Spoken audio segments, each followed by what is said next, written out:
Well, we've got a Rhodes preamp that's got an issue with the thump of the vibrato.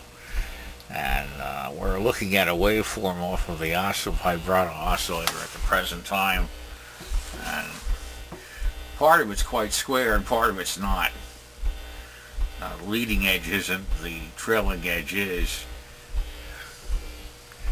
And the part of the problem is not appears to be correct as far as the attack goes. We're getting a large thump as the bulb lights up with the LDR. Now take a look at the collector waveform.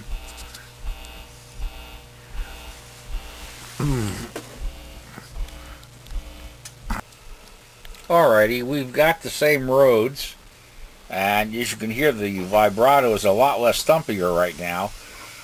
You'll find there are two resistors going from the collectors of the flip-flop itself, and they go to the output stage, and they have 10k ohm resistors. We found one of them that was out of tolerance, and that's not the only problem. We've replaced the 10k resistors with two 4.7Ks in series. And one of the reasons we did that is that the center tap between the two of them goes to a 4.7 microfarad capacitor going to ground. What this does is turn a square wave into a triangle wave, which, as you can see, is in here, by the way, since it's running, is fairly quiet. Alright, as you can see, we've got the old 10Ks replaced by the 2.2s, and the center tap of the 2.2s goes to the plus of a 4.7 microfarad. It's likewise for the other side, and you'll see the two negatives of the 4.7 are joined together. They go to this run right here, which is ground. So we're going to have to make a hole for this, and for a jumper wire. And so what we're going to do is we're going to position ourselves over the run and drill a hole for a wire, a ground wire, and then we're going to add a ground wire. And soldering it between here and here, where we drilled the hole. And coming through the other side,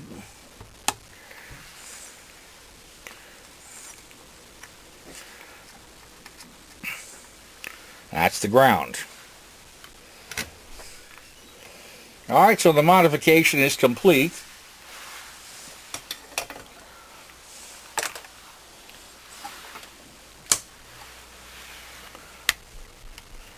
And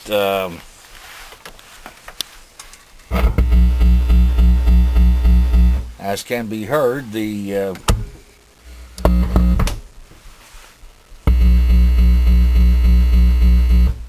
both channels are operating, equal efficiency. You're hearing some hum residual pickup in the background, but that's just hum. That will get quieter.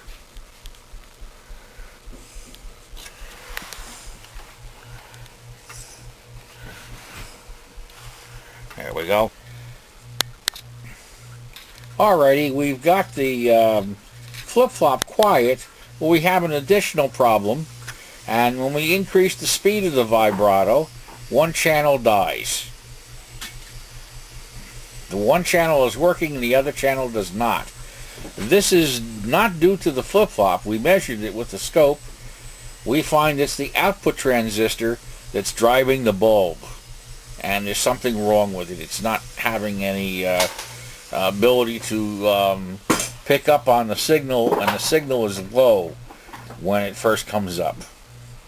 So now what we're going to do is we're going to replace the transistor, and we're going to replace the diodes that are associated with it, since they did not read consistent with a brand new diode. And we're pulling this out. This is a nasty arrangement. You have to get the nuts off the front plate and then the nuts off of the back plate. And what we're going to do is we're going to remove the diodes first, and that's best accomplished with a solder sucker, which is not on my bench at the moment, but they also can be removed by heating the side and pulling them out with along those pliers. We have something very interesting here that's occurring on this unit. This particular bulb right here, as you can see, it's lit and blinking. I turn the unit this way, it just stops. That's it.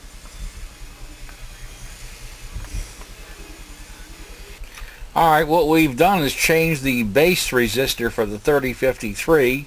It was 10K, it is now 4.44K.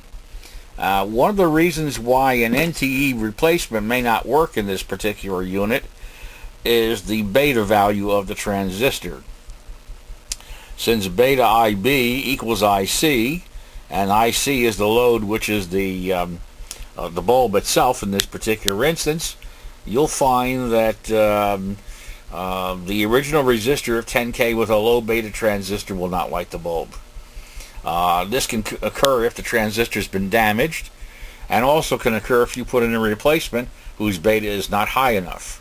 The beta number for the 3053 is well over 100, and the beta value for the NTE replacement starts at 90, although you might get a couple that may be higher than that. By lowering the base resistor and adding the 4.7 microfarad capacitor, the slight thumping that you hear with this very fast vibrato is all you're going to hear, and it's not as pronounced as it was later on, and also too when you go to a lower value it's virtually unthumpable. Now if you need this transistor, we can provide one that's been pre-selected to work, rather than having you go out and buy one from somebody else, which may be a random value. The reason for the pre-selection of this is to guarantee consistency in the audio quality as well as the operation of the unit. And that's, by the way, not unusual. A lot of manufacturers do that.